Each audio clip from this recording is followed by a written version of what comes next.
Et boum les gars, bienvenue au Shaker Show, le premier podcast court et de moins en moins efficace qui vous parle de l'actualité du CrossFit et de l'entraînement fonctionnel en général. J'espère que vous allez bien, on est de retour pour vous jouer un mauvais tour avec mon compère. Avec mon compère Gauthier, et oui, je suis encore là les gars.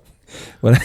Il est là mais il dort apparemment. Non, il y a un décalage horaire je pense entre nos deux micros. Il a débarqué chez WAM pour l'enregistrement du podcast, il s'est affalé sur mon canapé. 45 secondes après, je voyais à chacun de ses ronflements la visière de sa casquette faire... Mais ne dévoile pas toutes les backstage, ce sera dans le documentaire à la fin de la saison. En tout cas, comme d'habitude, ce numéro du Shaker Show est sponsorisé par Fited, la boisson qui rend fit. La vérité c'est que la canette est déjà vide. C'est pour ça que je la tords pour la jeter et la recycler. Cet épisode est également sponsorisé par Therapies. C'est une marque qui fait des petites ventouses automatiques. C'est incroyable. Ça peut vous détendre à la fois les trapèzes et tendre la partie de votre anatomie de votre choix. Voilà, c'était la première vanne grivoise de ce podcast. Si on parle un petit peu au sommaire du podcast d'aujourd'hui. Ah oui, merci pour la transition. Parce que là, comment enchaîner derrière étirer votre anatomie. Non, de quoi on va parler aujourd'hui? Bon, on va pouvoir parler un peu du site. Déjà, c'est la dernière actualité qu'on a vécue le week-end dernier. Et puis après, on peut parler un peu des French parce que ça va commencer à arriver cette affaire-là. Ouais, effectivement, si vous êtes un peu fan de la saison compétitive de CrossFit, vous le savez, on vient, ou du moins on est sur le point de finir l'intégralité de ce qu'on appelle les semi-finals, qui permettent de qualifier les meilleurs athlètes au CrossFit Games. Pour ma part, j'ai vécu les Lowlands Rodon et une partie du SID. Pour la part de Gauthier, il a vécu une partie des Lowlands et l'intégralité du SID. Bref, tel le yin et le yang, à nous deux, nous ne faisons qu'un. Et en tout cas, ce qu'il y a de sûr, c'est que c'était plutôt un beau spectacle. Qu'est-ce que t'en penses? Ouais, c'était vraiment très très chouette. On a vécu un beau spectacle. En plus, Willy a gagné. Donc c'est vraiment un super week-end. Il y a un mec dont je tairai le nom qui, à chaque fois qu'il parle de Willy George, dit The King, le roi. Ah là là là là, les fanboys. Ouais, en tout cas, effectivement, Willy il a remporté, donc c'est cool si vous aimez bien le CrossFit francophone, parce que déjà, ça veut dire que l'animal, il est bien réparé et prêt à affronter la suite, mais c'est pas le seul à avoir tiré son épingle du jeu. Guillaume Briand, lui aussi, à 2 points près, est parti récupérer son spot pour les CrossFit Games. Une nouvelle fois, ça, c'est des grosses félicitations. Guillaume et moi, on se connaît plutôt bien, on n'a pas eu que des hauts dans nos échanges, mais je suis hyper content pour lui qu'il arrive à atteindre son rêve. Aussi, moi, qui suis pour le coup, c'est moi le fanboy, hyper content de voir André accrocher une 3e place, surtout après un début de compétition franchement pas évident. Ça compte pour 50%, hein, il est à moitié français ce mec-là. Donc, on prend. On prend tout ce qu'on veut. Et puis aussi, il y avait d'autres francophones déjà dans un premier temps chez les garçons qui sont plutôt bien bagarrés. Elliot Génin qui pour une première fait une forte impression. Et puis on a Antoine, dit Antoine Dums, mais c'est Antoine Dumain, qui lui va récupérer du coup une chance de qualification pour les Games au travers de ce qu'on appelle les online qualifiers. Ouais, carrément, les online qualifiers, ça va commencer et puis ça va être Koh-Lanta. Il ne pourra en rester qu'un seul à la fin de tout ça. Tu peux expliquer un petit peu le principe du online qualifier? Le online qualifier, l'idée de tout ça, c'est que les athlètes qui ont fini, si je ne me trompe pas, de la 6e à la 8e place, du coup, sur chaque demi-finale, devraient s'affronter sur une compétition online qui devrait retirer un seul athlète, celui qui a terminé, je ne sais pas comment il y a le WOD, je ne sais pas vraiment le format de ce truc-là, mais en tout cas, ils vont retirer le meilleur athlète chez les garçons et la meilleure athlète chez les filles de ceux qui ont terminé de 6e à 8e. Et il n'y a que 32 athlètes qui participent, donc les chances sont ouvertes. 32 athlètes qui participent pour une place du coup en qualification. Bon, au niveau du format, à mon avis, c'est 6 WOD à réaliser en 15 minutes, c'est comme ça. Ouais, effectivement, ça fait pas cher, mais quoi qu'il en soit, si ça peut permettre à certains de gratter la place et du coup d'aller à Madison, du coup c'est très cool. On a fait les garçons, on peut aussi parler des filles. On a eu 2 belles représentantes francophones au Strength in Depth, à commencer par Métis, la petite protégée de Ben qui s'entraîne du côté de Bordeaux et qui était venue faire une des annonces des WOD de qualification du French à Paris. Hyper cool. Un petit mot, si jamais vous ne le connaissez pas, du moins à CrossFit Louvre, c'est devenu très célèbre. Ok, maintenant, si vous cherchez quelle est la bonne stratégie, vous prenez la stratégie de Métis qui est... Si ça pète, ça pète. Ce qui est pour moi vraiment la meilleure stratégie de la Terre. Également aussi, il y avait Marie Robin qui était présente, qui elle s'était déjà chauffée s'était déjà chauffé en faisant les Lowlands, cette fois-ci en RX, comme pour faire un galop d'essai, et qui, pour sa première semi-final un petit peu officielle pour CrossFit, décroche une très très belle 9e place. Franchement, je partage l'avis de Willy Georges qui a pu poster sur les réseaux que l'an prochain, elle allait tirer son ticket. Voilà, j'ai fait quelques petites recherches sur Instagram. En fait, on s'en rend pas compte, mais Marie, elle est là depuis très très longtemps. Elle a une très belle haltéro et elle a su se construire au fur et à mesure du temps. Donc, c'est une très très belle progression. Et puis voilà, on a une très belle haltéro, et c'est le moins qu'on puisse dire, puisqu'elle snatch plus que nous deux réunis. Donc, effectivement, ouais, c'est sûr que c'est quand même pas mal. Et le plus en plus en squat snatch, ce qu'on n'a jamais réussi à faire. Ça fait double prouesse. C'est quand même fou le monde du CrossFit. Tu veux faire des compliments à une meuf, tu fais hey Marie, tu as vraiment une très belle haltéro. C'est incroyable. C'est vraiment incroyable. Non, et puis surtout, on a surtout le départ de Samantha Briggs qui arrête du coup sa carrière compétitive en CrossFit. Et oui, c'est vrai, après 90 ans de carrière. Mais c'est vrai que celle qu'on appelle la machine, The Engine, elle tient sa révérence. Franchement, c'est aussi une certaine époque du CrossFit qui s'éteint avec elle. C'était vraiment une compétitrice hyper cool. Moi, j'ai déjà eu la chance de m'entraîner une fois avec elle à Paris pour vous donner un petit peu une idée de l'expérience. Il est 23h, elle fait un WOD composé de 10 tours. Moi, je fais un tour. Julian Festor fait le deuxième tour. On a les mêmes mouvements, les mêmes poids, et elle nous latte. Voilà. Et je me rappelle une vraie petite histoire que peu de monde connaît. Daniel, toujours pour être très poli et très courtois, me dit voilà, par contre, Sam, quand elle va rentrer à son hôtel, s'il te plaît, tu la raccompagnes. Et donc, du coup, je me retrouve à raccompagner Samantha Briggs, qui, croyez-le bien, n'a pas besoin spécialement de garde du corps. Mais ça se voyait qu'elle avait peur que je lui saute dessus un peu. Et donc, du coup, quand je lui ai dit au revoir, elle m'a fait une franche poignée de main, ma foi fort sympathique. Et du coup, ça m'a fait rire. Je me suis dit, mais pourquoi est-ce que j'accompagne cette femme ? Elle a vraiment absolument pas besoin de moi. Mais c'était assez drôle. Et en tout cas, elle est vraiment, vraiment archi cool.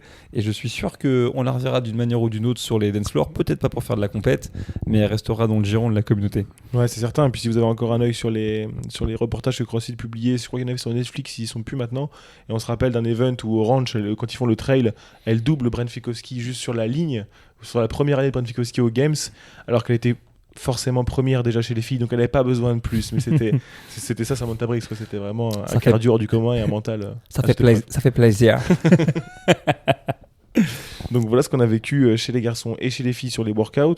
Après, en termes de workout, c'était vraiment très très cool. Il y avait quand même du beau spectacle. On a vécu le deuxième jour, je crois, je me trompe pas, sur le WOD avec les ring. Non, c'est le premier jour avec les snatch et les ring muscle up, une bonne remontée de Willy. C'était vraiment très cool à voir.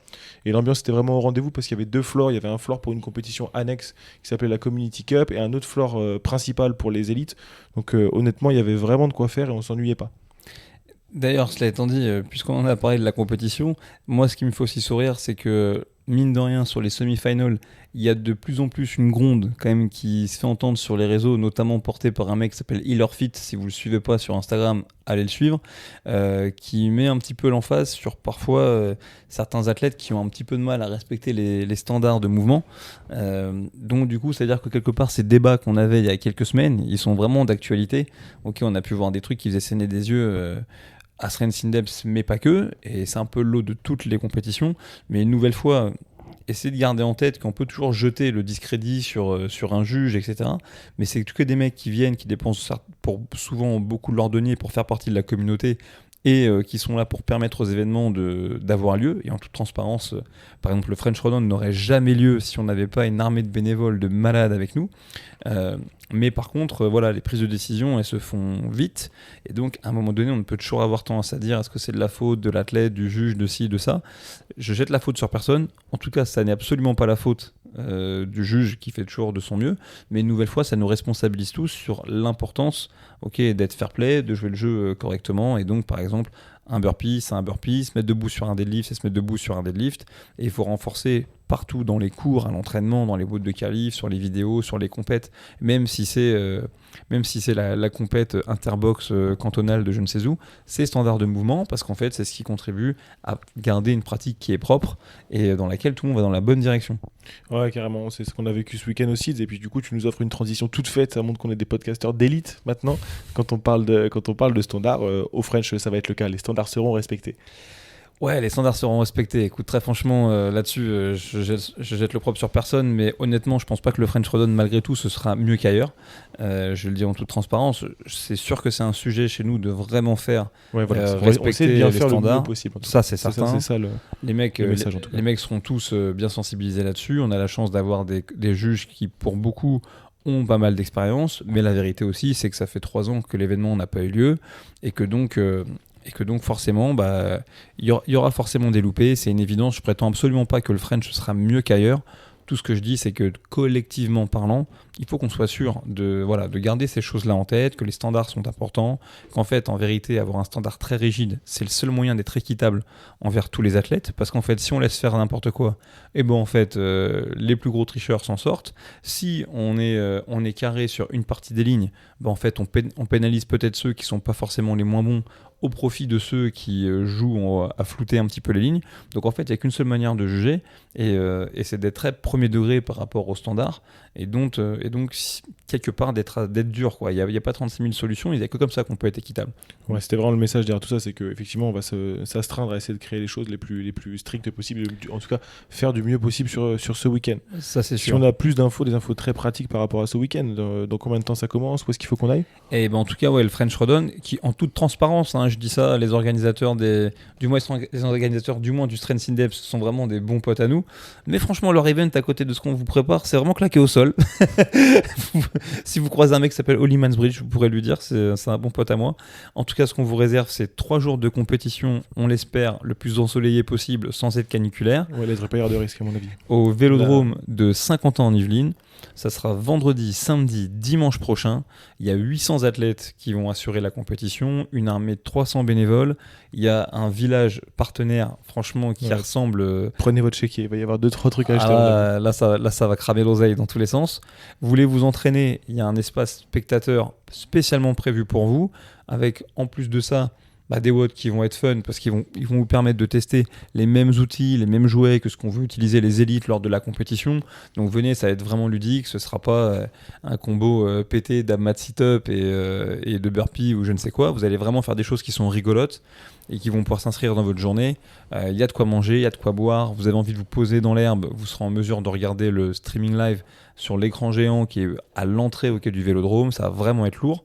Et voilà, c'est vraiment l'idée, c'est de vous faire vivre une expérience. Ça démarre chaque matin à 8h30, ça finit le soir à 17h pour ouvrir en vérité sur un moment vraiment pour la communauté, avec possibilité de rester manger dans le resto qui est en face, partager une bière, partager un bon moment, et puis tac, ok, on fait rebelote, et donc normalement le dimanche soir, tout le monde a un coup de soleil, tout le monde est bourré, tout le monde a plus d'oseille, mais tout le monde a bien rigolé.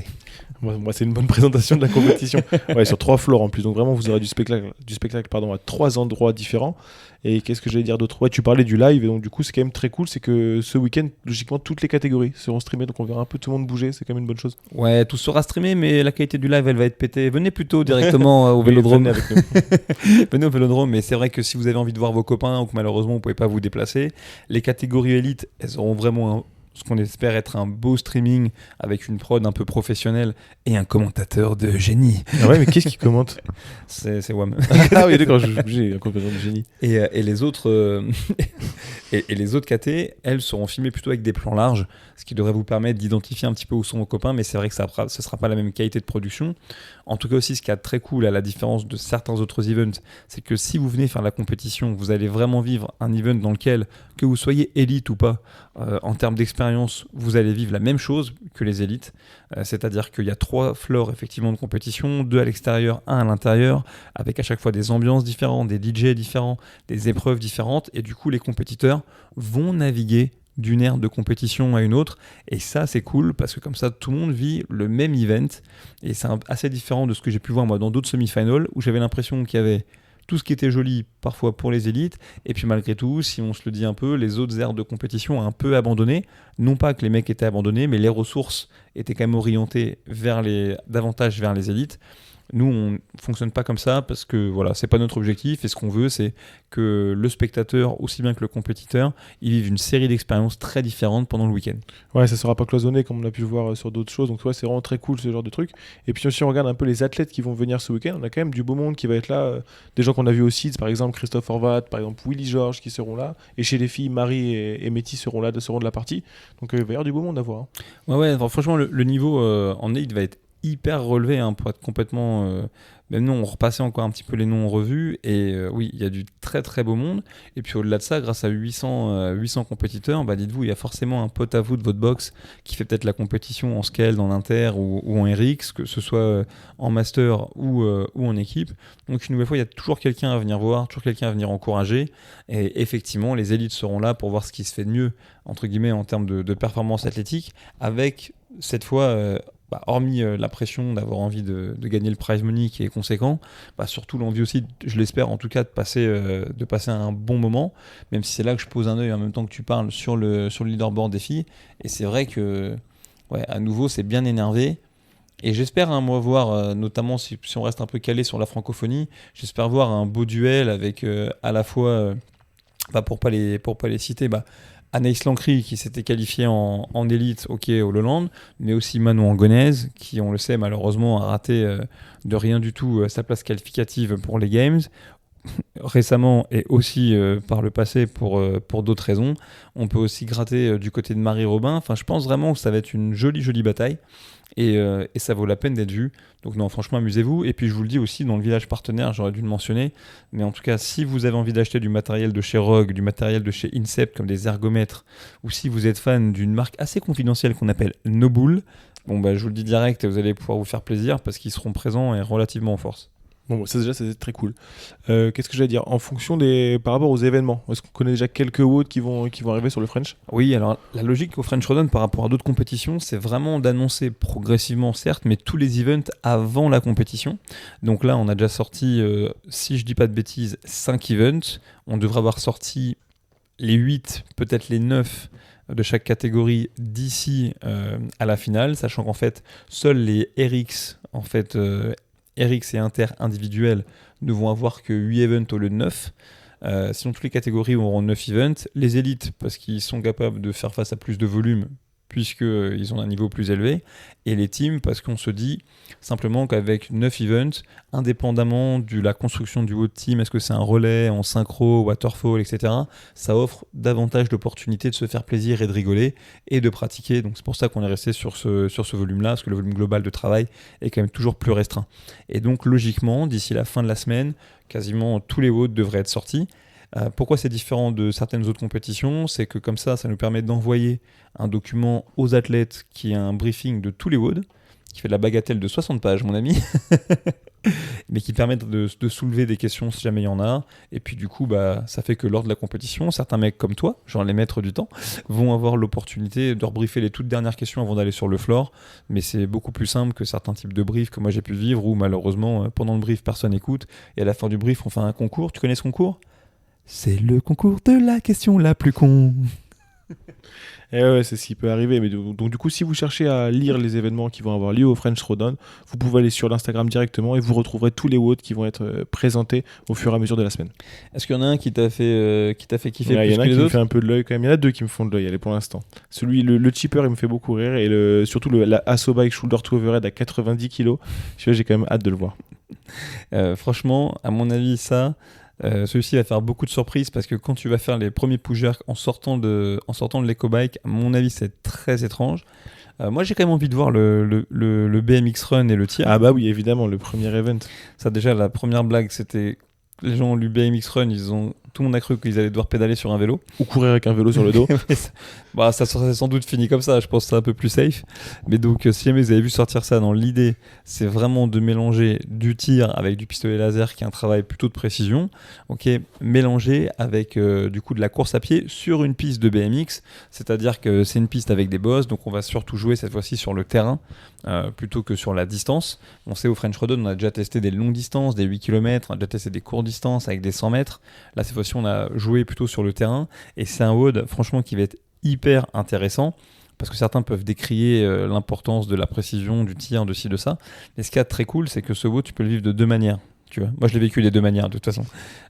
Manière numéro 1, tu mets tout dans le plafond, et donc tu te fais violer par un de tes coachs quand tu le testes. Lui, il est galbé comme un écureuil, tu vois, il court hyper vite, il met tout dans la cible, et toi, du coup, tu fais encore des burpees, il est déjà parti sur son dernier tour. Honnêtement, je vous déconseille de vous retrouver dans cette situation.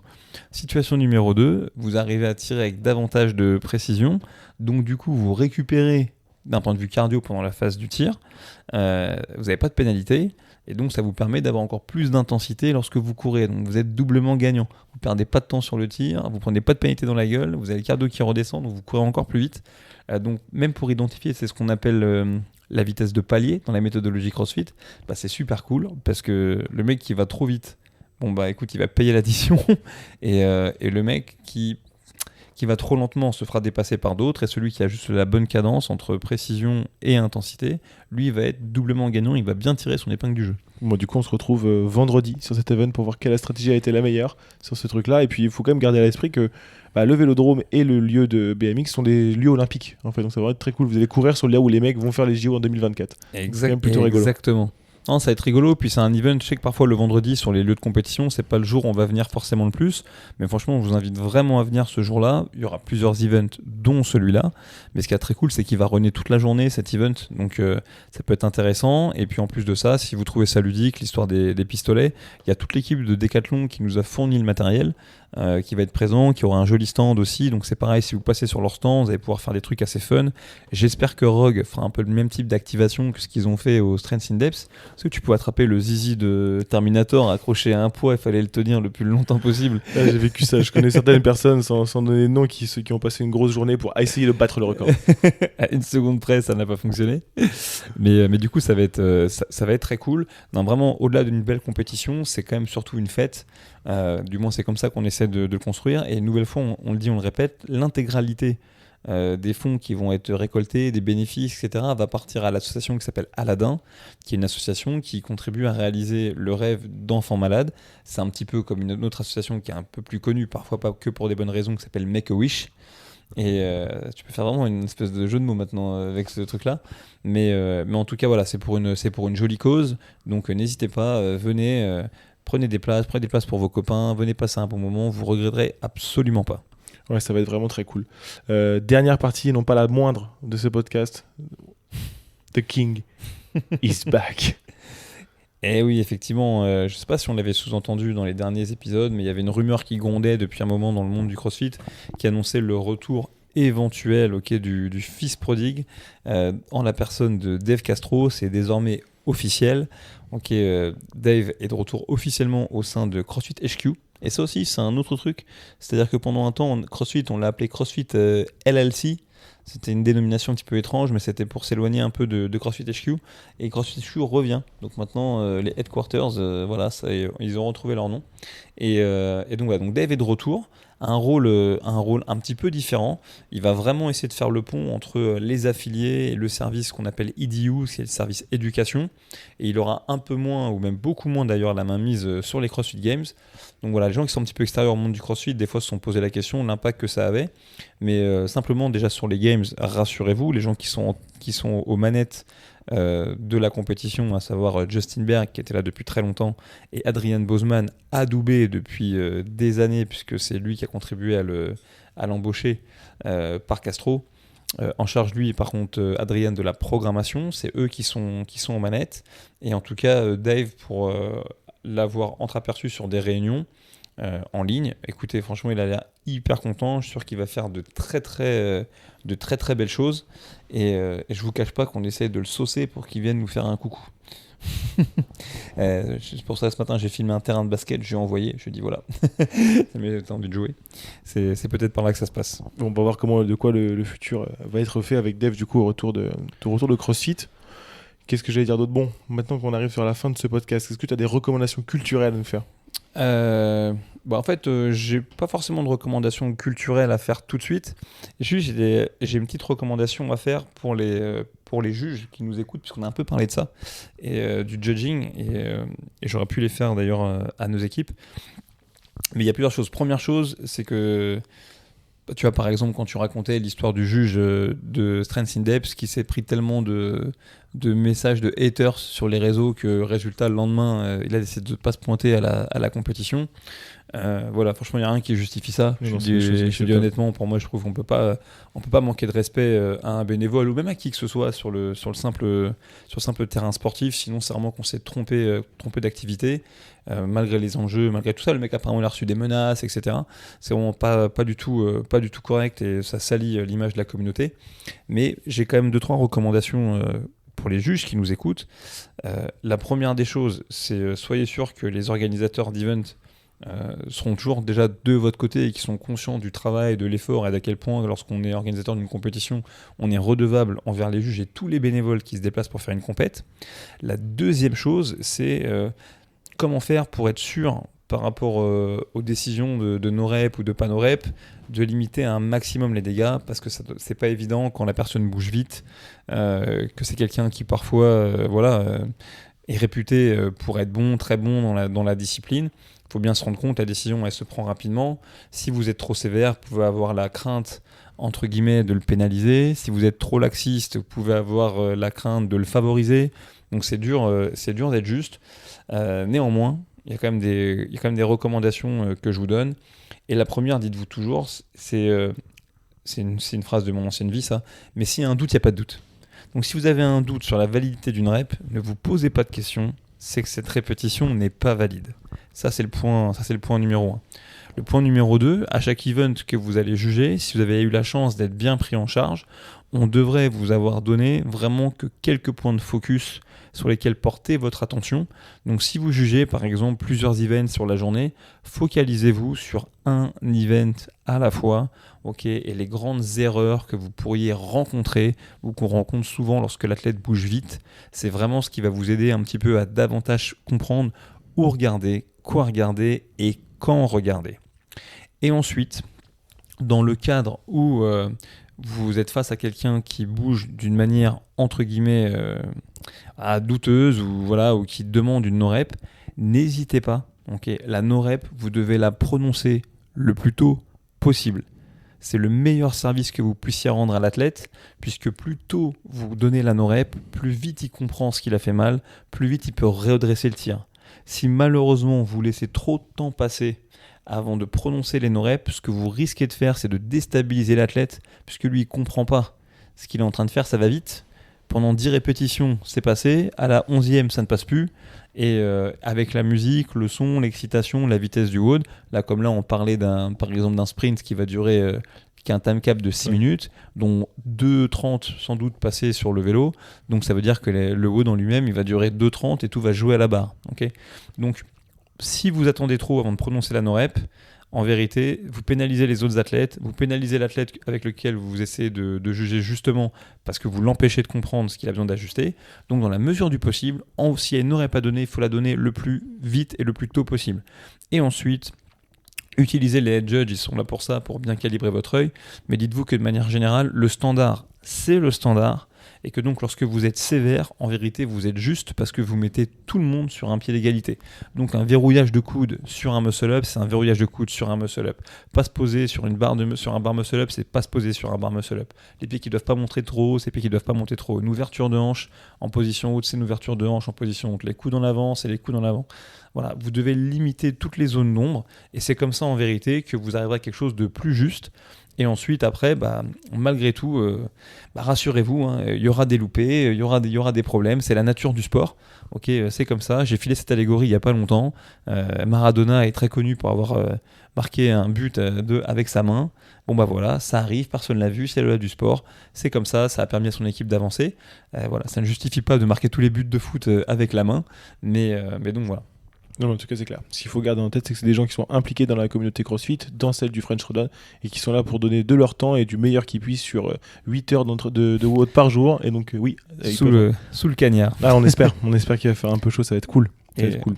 Donc voilà. Et ce qu'il faut garder en tête, c'est que le 24, 25, 26 juin, on vous attend nombreux pour venir tirer avec des pistolets laser, boire des fitettes plus ou moins fraîches et venir faire des bonnes blagues autour de l'écran géant. Ça me va. On se voit la semaine prochaine ? Allez, c'est fait. Ciao.